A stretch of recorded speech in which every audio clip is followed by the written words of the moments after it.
आज ही डाउनलोड करें और अपने पसंदीदा शोज का आनंद लें। शिव भैया जेल में रहते हैं या जेल से बाहर आते हैं, उनके साथ न्याय होता है या अन्याय, सब तुम पर है। एक बात कहूं शक्ति, अगर शिव भैया को पता होता ना कि उनके दर्द सहन करने से किसी और का दर्द कम हो रहा है, तो वो हाँ कहने के लिए एक मिनट नहीं लगाते। अगर उनको पता होता ना कि किसी और का दुख अपने सर पर लेकर किसी और को वो खुशी दे सकते हैं, तो वो हाँ कहने के लिए एक मिनट नहीं लगाते। ऐसे इंसान को जेल में नहीं रहना चाहिए शक्ति। लोग काशी में भोलेनाथ को महसूस करते हैं। मैंने अपनी आंखों के सामने भोलेनाथ का रूप देखा है, मेरे शिव भैया, और वो आज इस हालत में है शक्ति। उनके साथ बहुत गलत हो रहा है। ये सब होने से सिर्फ तुम रोक सकती हो शक्ति, सिर्फ तुम। प्लीज।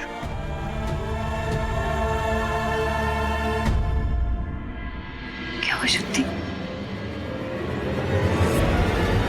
हमें जाना ही होगा। कुछ भी हो जाए वो लड़की यहाँ नहीं आनी चाहिए। बहुत भरोसा करके ये जिम्मेदारी दे रही हूँ। Make your mom proud. Tension मत लो मॉम, हम भी आप ही के बच्चे हैं, थोड़ा तो ट्रस्ट करो।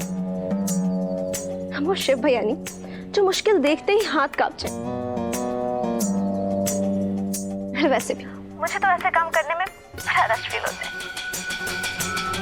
और मॉम, मुझे तो सुकून तब मिलेगा जब वो शिव भैया कम से कम 3-4 रातें जेल में बिताएंगे, क्योंकि उन्होंने जो मेरे साथ किया है ना, उसके लिए तो ये सजा भी कुछ नहीं। कीर्तन, तुम अपने इमोशंस ना कंट्रोल में रखो, वरना तुम्हारी सजा मैं डिसाइड करूंगी। वहां किसी को पता भी नहीं चलना चाहिए कि तुम्हें उस झोला छाप लड़की में कोई इंटरेस्ट भी है। देखो, पहले ही ना तुम मुझे बहुत बार डिसअपॉइंट कर चुके हो। पहले मेडिकल एंट्रेंस में फेल हो गए, फिर एमबीबीएस की पढ़ाई में बार बार फेल होते रहे, और फिर ये शक्ति का चक्कर। पर इस बार तुम मुझे डिसअपॉइंट मत करना। डोंट वरी मॉम, अगर वहां कुछ भी हुआ तो मुझे भी आपकी तरह गेम खेलना बहुत अच्छे से आता है। गुड। पर कीर्तन, तुम वहां उस लड़की से कोई बात नहीं करोगे, और इस टॉपिक पे हम ये तमाशा खत्म होने के बाद बात करेंगे।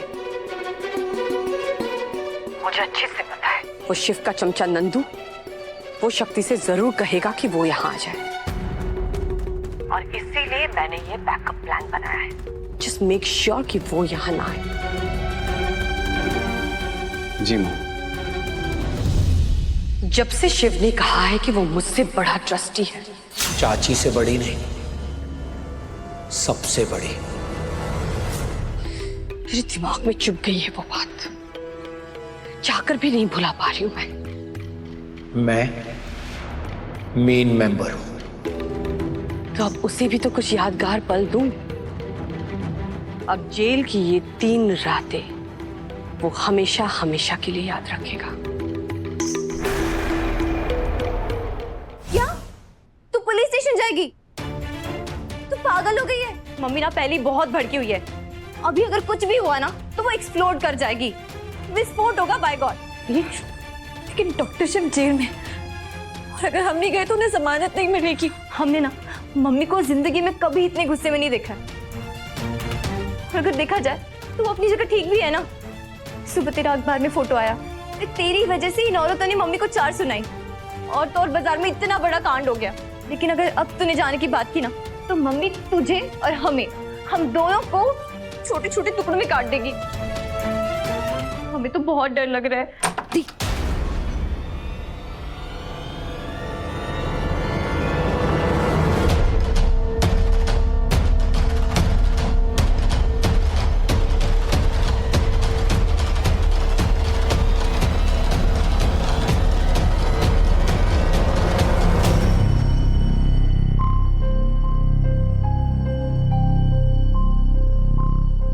क्या खुसुर पुसुर कर रही थी तुम दोनों? मेरी बुराई कर रही थी?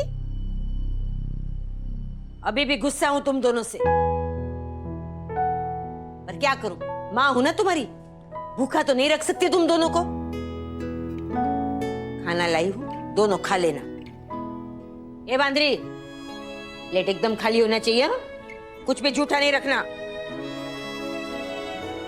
ये सक्तुड़ी, तुझे वो किरोड़ीमल मिठाई वाले की रबड़ी पसंद है ना? लाई हूं तेरे लिए, खा लेना।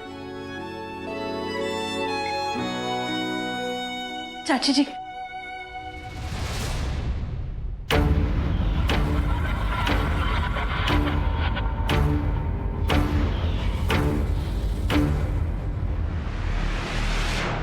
बोलो। आपको याद है जब हम स्कूल में थे और एक दिन हम खेलते खेलते गिर गए थे, तो हमारी एक दोस्त हमें घर छोड़ने आई थी। आपको याद है आपने क्या कहा था चाची जी? कि शक्ति, ये तेरी सच्ची दोस्त है, इसने मुसीबत में तेरा साथ दिया, इसे कभी मत छोड़।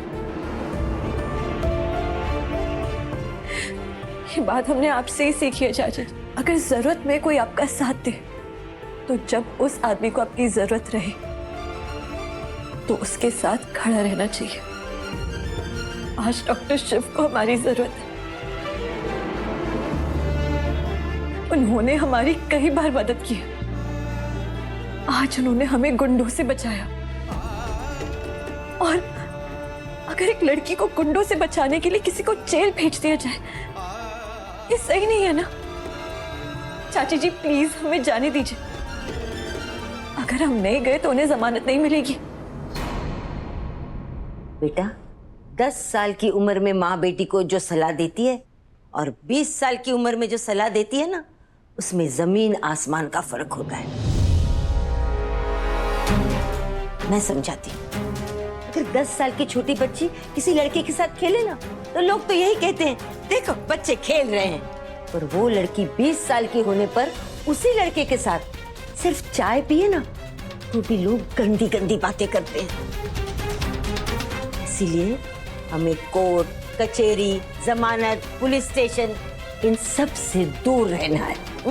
मैंने पहले भी कहा था तुझे कि कश्यप खानदान बहुत बड़ा खानदान है। अरे जज खुद जमानत के पेपर लेके उसके घर पहुंच जाएगा, तुझे फिक्र करने की जरूरत नहीं है, समझे ना? इन शॉर्ट, तुम घर के बाहर नहीं जाओगे। कोई भी घर के बाहर नहीं जाएगा। बात फिनिश।